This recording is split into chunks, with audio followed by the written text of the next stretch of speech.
Një minier me përmbajtje të rrallë litiumi është zbuluar në nën tokën e fshatit Kolonjë të Gjirokastrës.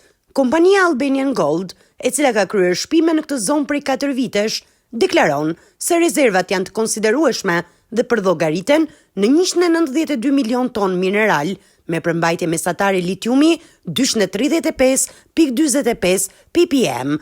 Në një dëgjes publike me banorët e fshatit, përfaqësuesit e kompanisë prezantuan planet për shfrytëzimin e zonës në një sipërfaqe prej 0.9 km2, por reagimi i komunitetit nuk ishte as pak i lehtë. Ligji tokë nuk përfitoi nga mosha.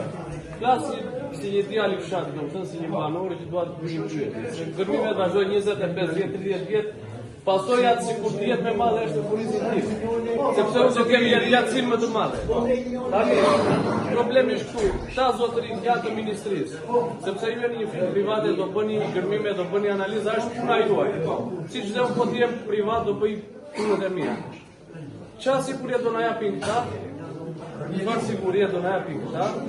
Por cilësinë e punimeve që do bëni juve, për rrezikshmërinë që do kemi ne nga ato punime që ju do bëni, i duam të gjitha transparente dhe jo s'kam parë.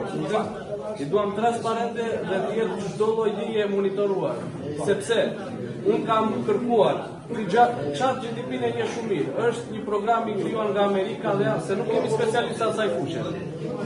Litiumi jetë vetë që është diçka që nuk njihet. Për Shqipërinë. Unë jam futur tek ai program, kam pyetur, kam për disa pyetje që mund të jenë shumë të thjeshta nga ana përdorur teknologjia dhe ka thënë, kujdesi më i madh që duhet të bëhet është shkatërimi i peizazhit, që shkatërimi i peizazhit është tjetër gjë, dhe instancat kontrolluese të Shqipërisë kanë shumë problem në këtë pikë. Dhe ne duhet sigurohemi sepse këtu nuk jeton as Tirana, as Ministria, as kryetari i bashkisë, as bashkia, por jetojmë ne. Dhe të lutem me pronarët zgjidhe vet, aman, me dëmin e litiumit në sipërfaqe apo ngelja për hapja e litiumit, këtë duhet ta kemi të siguruar dhe përgjegjës duhet të jetë Ministria.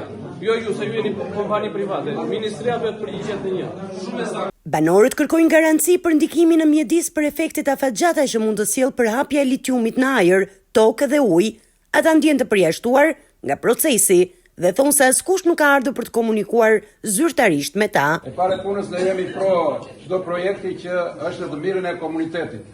Por në këto kushte jemi të papregatitur për të thënë pro projektit apo kundra projektit. Ne na duhet një kohë ta gjykojmë, ta mendojmë, do lidhemi dhe me studio ligjore, do pyesim dhe në ministrinë përkatëse, çfarë është ky projekt? Çfarë sjell? A çlirohen gazra, a është i dëmshëm për komunitetin, a lulëzon ky biznes në këtë zonë, edhe është në të mirën e komunitetit. Ka shumë të panjohura që ne sot në këtë moment nuk jemi në gjendje të themi pro apo kundra këtij projekti. Dyshime për mungesë transparence ngre dhe Bashkia e Gjirokastrës, sekretari i përgjithshëm i bashkisë Nertil Nebiaj kërkoi sqarime për dokumentin më të rëndësishëm të çdo projekti, vendimin e ndikimit në mjedis. Është gati dhe gatshëm për çdo biznes që vjen dhe të investojë në zonë që ndikon drejt për drejt në jetën e njerëzve, pa të përmirësuar infrastruktura dhe jeta e njerëzve. Por mendoj se duhet të ketë më shumë transparencë nga ana tuaj. Pra nuk është mënyra kjo me këto varu kështu që ne nuk marrim vesh asnjë. E para, më le të mbaroj. E dyta, ka një vendim Këshillit të Ministrave 247 të 30/2014 që përcakton procedurën e mënyrën dhe dëgjesat publike. Dhe keni 40 minuta që pisni dhe ne nuk e dim se në çfarë faze jeni. Pra është miratuar VNM-ja, nëse i referohemi VGM-s. Kompania ndërkohë nga ana tjetër pretendon se ka respektuar procedurat ligjore dhe se litiumi mund të kthehet në një mundësi zhvillimi për zonën dhe për Shqipërinë gjithashtu, që deri më sot nuk ka pasur rezerva të identifikuara të këtij lloji minerali. Zonat minerale që shfaqen janë zona minerale që dalin me vendim Këshillit të Ministrave. Përpara se të dalin një zonë minerale, Ministria e Infrastrukturës dhe institucionet që ka ajo kanë në varësi, Agjencia Kombëtare e Burimeve Natyrore dhe Shërbimi Gjeologjik, krijojnë zona që kanë potencial për zhvillim. Ja propozojmë Ministrisë. Ministria, siç e merr zonat minerale, i ja çon bashkisë, secilës bashkisë sipas zonave të përcaktuara. dhe ja çon të gjitha ministrive. Ministritë shikojnë, ka është monument natyre, ka s'ka pasi pastrohet nga të gjitha ato dhe merr miratimi nga instancat përkatëse, ajo me vendim Këshillit të Ministrave zonë minerare. Zonat minerare janë të dy tipeve.